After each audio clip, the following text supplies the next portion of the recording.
Altro fantasma è quello che noi siamo stati un paese spendaccione che giustamente si merita le punizioni dell'austerità per aver sgarrato i parametri europei. E assolutamente anche questo fa il sovuto non vero in base agli stessi dati della Ragioneria dello Stato.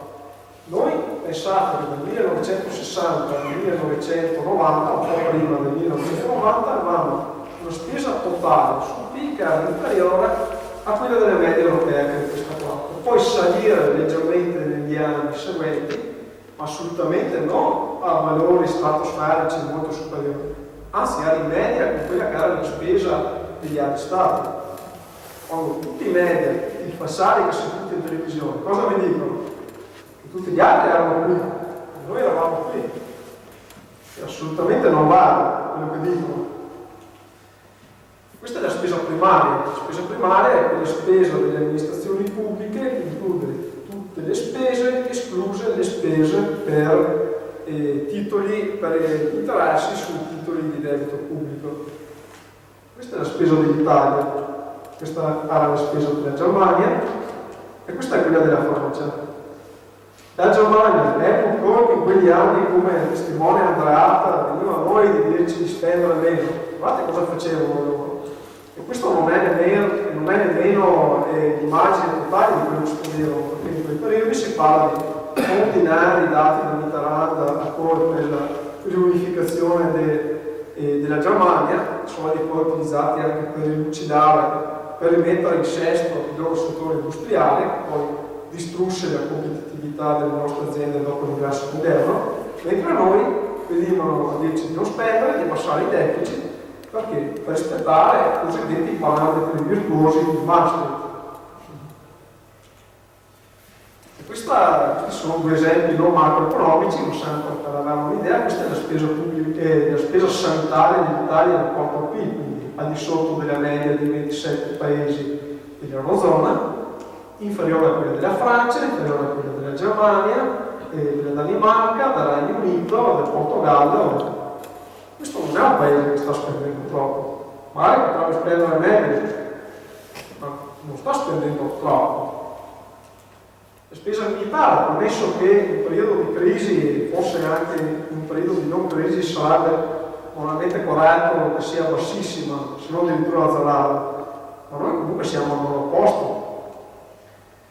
E siamo al nono posto e in più le nostre spese militari sono incluse anche le spese per l'arma di carabinieri. L'unica spesa che è un po' superiore a quella degli altri paesi è quella delle pensioni, si parla del 2% rispetto a quella della Germania, quindi non valori stratosferici. Siamo veramente un paese che non ha i conti a posto. Vediamo bene questo grafico. Questo grafico, tratto dalla Banca d'Italia, mostra l'andamento dell'avanzo primario. Cos'è l'avanzo primario? La differenza tra ciò che il governo spende per noi, quello che prende da noi, escluse sempre le spese per interessi sui titoli di debito pubblico. Questo grafico ci fa vedere che dal 1992 in poi, con la sottoscrizione dei parametri dell'Eurozona, il nostro Stato non ha fatto altro che impoverirci matematicamente, sempre escludendo la spesa per interessi per il settore finanziario. E come abbiamo visto prima, quando il governo è in surplus, noi il settore non governativo siamo in deficit.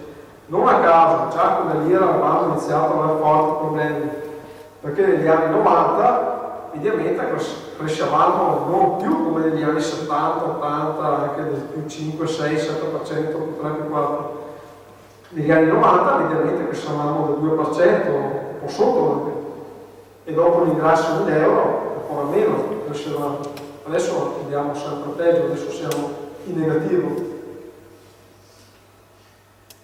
A fronte di un avanzo primario che comunque cresceva, guardate il debito pubblico, che è questo qui. Il debito pubblico non diminuì, anzi aumentò. Questo cosa significa? Che il governo, se consideriamo la spesa totale, in realtà sta ancora spendendo a deficit, ma unicamente per il bene, per arricchire il settore finanziario, non l'economia reale. Anche questo grafico è molto significativo perché fa vedere la tassazione in rapporto ai due tipi di spesa, quindi primaria, esclusi i titoli di Stato, Stato e totale, inclusi i tassi sui titoli di Stato. Quando l'Italia andava bene, quando avevamo forti crescite, bassa disoccupazione, guardate cosa faceva l'Italia? Sono le tasse. Le tasse sono state sempre molto inferiori alle spese pubbliche. Con gli anni dell'avanzo primario le tasse oltrepassarono la spesa primaria e da lì in poi iniziarono di fatto tutti i nostri problemi, il nostro declino di totale del acquisto, il nostro declino di PIL e la disoccupazione è sempre maggiore. Si sente sovente dire dai tromboni, che questi sono quello che sono dei tromboni della televisione, che se noi riusciamo a recuperare tutti gli sprechi, tutte le spese della politica che ci costano molto di soldi, risolleveremo l'economia. Per carità, guarda che la spesa comunque deve essere virtuosa, guarda che non si deve sprecare il denaro, ma guardate bene cosa incide veramente la spesa di tutti gli organi della politica. La fonte è sempre la ragioneria dello Stato. Tutte queste spese, quindi includendo proprio tutte le spese della politica, quindi Parlamento, Senato, Regioni, Province, tutti gli enti locali, in tutto ammontano a nemmeno 6 miliardi di euro all'anno. Quando solo il meccanismo di stabilità europeo e il MES nel 2012 ci è costato quasi lo stesso ammontare. Non contiamo il Fiscal Compact, che è quel famigerato trattato che abbiamo sottoscritto nel 2012, in base al quale dovremmo abbassare il nostro debito pubblico sul PIL dal 130 al 60%, e questo cosa comporterà? Attualmente il nostro debito pubblico è di 2.068 miliardi di euro. Questo vorrà dire che noi dovremmo far sparire dalla collettività più di 1.000 miliardi di euro in 20 anni. Questa si chiama guerra. Che oggi non ce lo dicono, ci dicono che l'Unione Europea porta la pace, che se noi togliamo i nostri diritti e siamo tutti brutti, cattivi, ci faranno una guerra come prima. Ma questa cos'altro è se non è una guerra che ha assunto una nuova veste? Adesso la guerra non si combatte più con le armi, si combatte con lo spread, si combatte con gli strumenti della finanza. Sono questi sistemi in cui i cittadini non si rendono conto.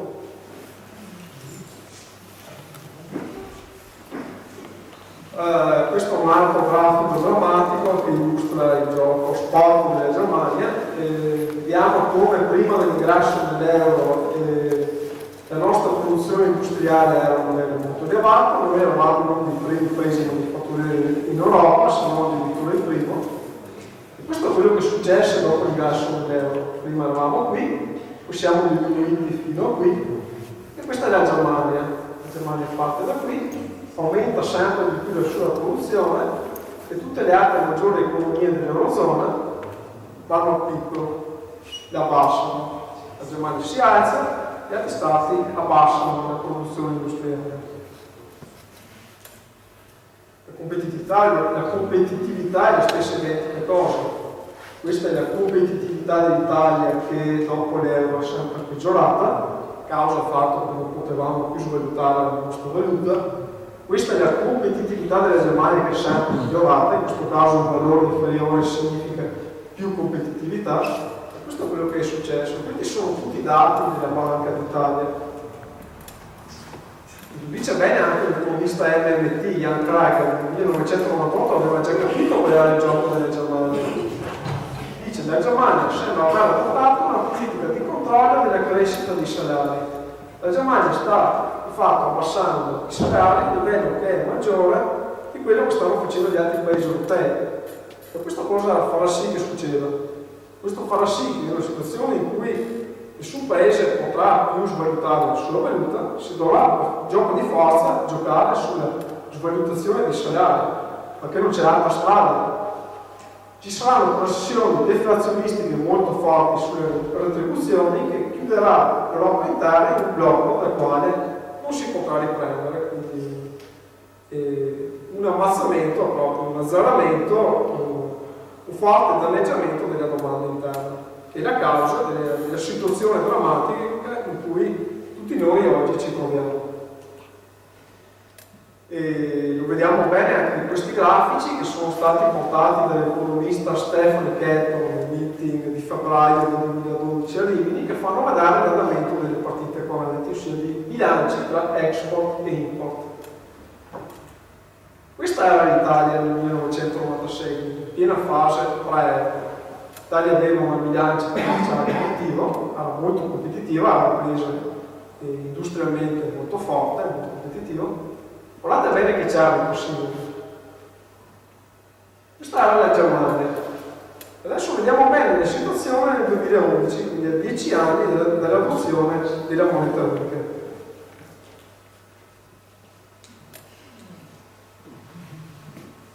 La Germania è qui e gli altri sono qui. Cosa significa? In una situazione in cui gli stati non possono più produrre la moneta, sono per gioco di forza costretti a mangiarsi tra di loro la guerra e la competitività, le esportazioni. La Germania, che partiva parlando, è partito a un livello di produzione industriale, di industrie molto avvantaggiato rispetto a quello degli altri stati, è balzata qui in attivo. In passivo ci siamo dati tutti noi che con i nostri deficit di bilancio stiamo facendo la ricchezza della Germania. Questo è un articolo molto importante tratto da Repubblica Economia e Finanza del 2012 che Paolo fa vedere molto spesso nel corso delle sue conferenze, che illustra questa situazione.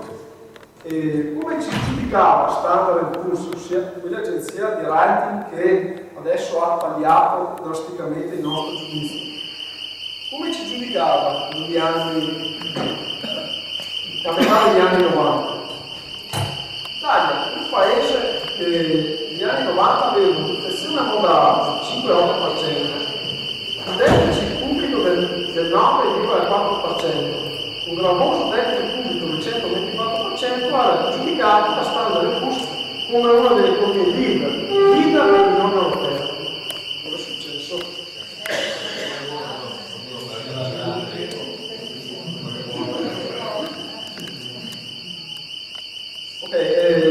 Adesso cosa è successo?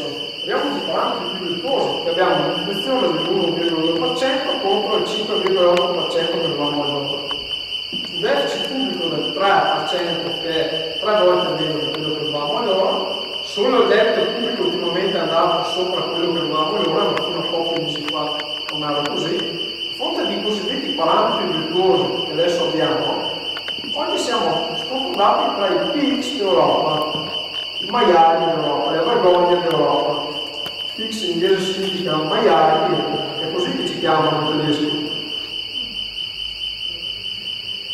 Altro fantasma è quello delle privatizzazioni. I tedeschi cosa dicevano? Dovete privatizzare, dovete vendere i vostri gioielli di famiglia, perché siete stati troppo spendaccioni, avete debito troppo alto, abbiamo visto che in verità componente sovrana è debito trasportato. Questo è quello che hanno fatto i governi di sinistra e tecnici negli anni 90 e qualcuno anche negli anni 2000, governi di destra in questo caso. Questo è l'angolo delle privatizzazioni e questa è la variazione di prezzi di servizi che prima erano arrivati dallo Stato e che sono tutti aumentati di prezzo, anche sopra il 100% o comunque vicino sopra il 50%. Questo perché? Perché uno Stato che è monopolista della sua valuta, come abbiamo testimoniato prima, non ha più la necessità di fare cassa, perché le entrate non gli servono per spendere. E questo è. Noi paradossalmente potevamo avere ancora minori negli anni 90 i prezzi. Gli unici prezzi che adesso si sono abbassati sono prodotti farmaceutici, servizi telefonici, energia elettrica sarà portata con l'intenzione, ma a fronte di mancati nuovi investimenti in questi settori, anche di aumentati licenziamenti, di numerosi servizi, di numerosi farmaci non più mutuati dal Servizio Sanitario Nazionale, c'è stato anche l'aumento di ticket. Il gioco della Germania lo vediamo bene anche qui.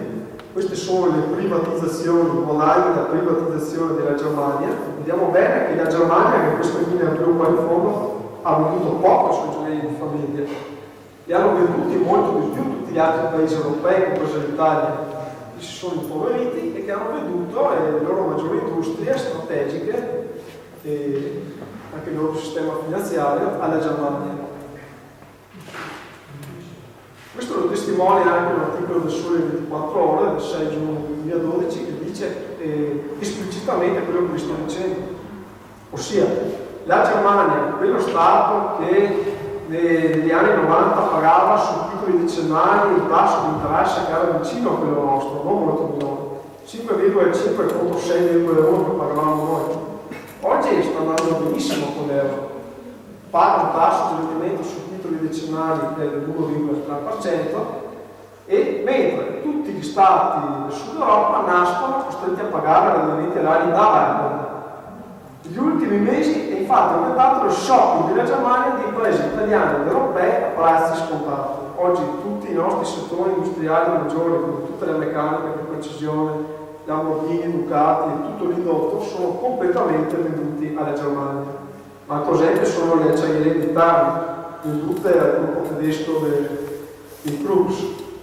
La Germania, dopo il 2000, balza in positivo per le bilanci commerciali di 1.791 miliardi, e l'Italia, che prima aveva una bilancia di pagamenti positiva, più 53 miliardi, adesso accusa un colpo di meno 388 miliardi. La parte storica sull'Unione Europea meriterebbe altre 2 ore che non abbiamo a disposizione, guardiamo i tratti salienti. Oggi tutti i nostri problemi che viviamo, tutte le nostre disgrazie, le troviamo esclusivamente a questi tre signori. E chi sono questi tre signori? Sono i grandi padri fondatori dell'Unione Europea, i media tradizionali della storiografia ufficiale compaiono ancora come i salvatori dell'Europa. Vediamo bene che in verità sono queste persone di chi facevano veramente gli interessi. Robert Schuman, Jean Monnet e l'economista François Paul.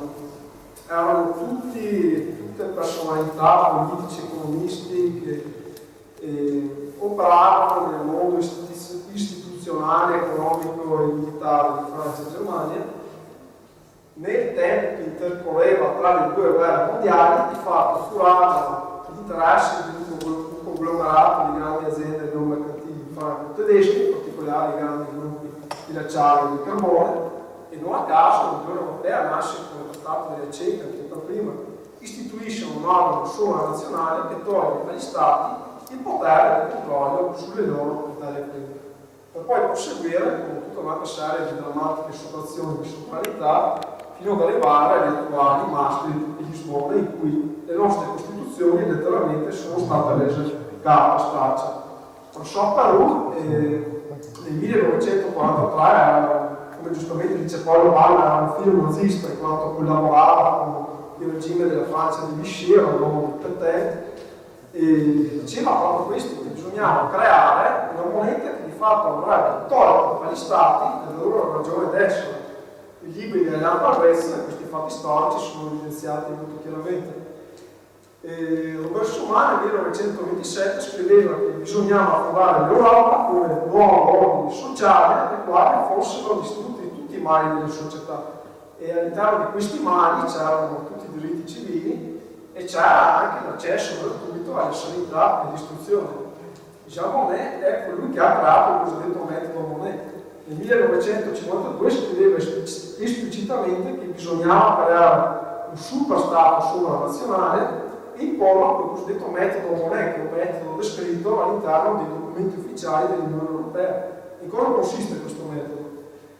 Consiste nel proseguire in passi irrevocabili, senza coinvolgere la popolazione, senza informare la popolazione di quello che si sta facendo, e nascondendo tutti questi passi di istruzione dei diritti dei popoli sotto finalità veramente economiche.